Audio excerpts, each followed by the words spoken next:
OBC आरक्षण, महिला आरक्षण में आपने क्यों नहीं दिया? नरेंद्र मोदी जी, आप कहते हैं कि आप ओबीसी के लिए काम करते हैं, आप ओबीसी के नेता हैं,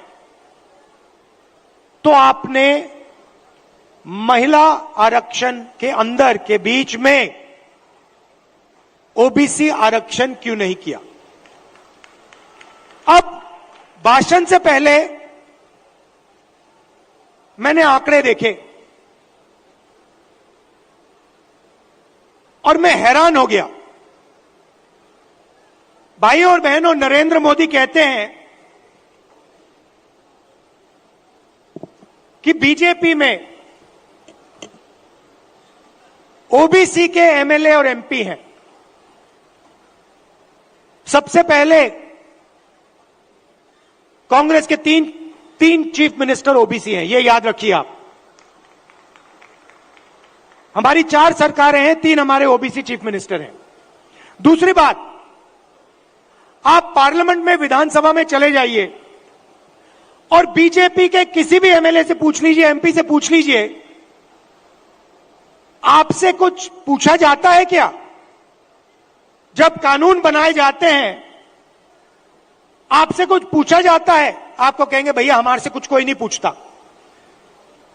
कानून आरएसएस वाले लोग बनाते हैं, कानून अफसर बनाते हैं, कानून बीजेपी के एमएलए और एमपी नहीं बनाते।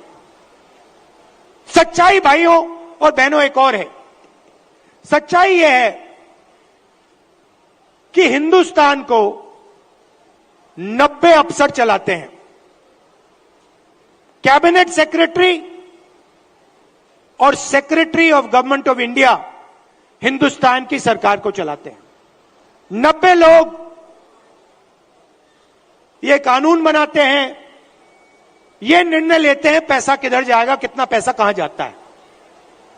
अब मैं आपसे सवाल पूछना चाहता हूं, बीजेपी के 10 साल से सरकार है, 90 अफसर सेक्रेटरी हिंदुस्तान को चलाते हैं। मैं हिंदुस्तान के सब ओबीसी से पूछना चाहता हूं, नरेंद्र मोदी जी कहते हैं आपकी भागीदारी है हिंदुस्तान की सरकार में, मध्य प्रदेश की सरकार में। आप मुझे बता दो, इन 90 अफसरों में से ओबीसी कितने हैं? ओबीसी की आबादी कितनी है पहले यह बताओ।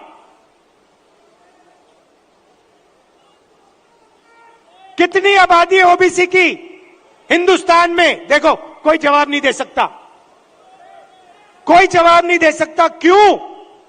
क्योंकि कास्ट सेंसस नहीं हुआ है। भाइयों और बहनों, लगभग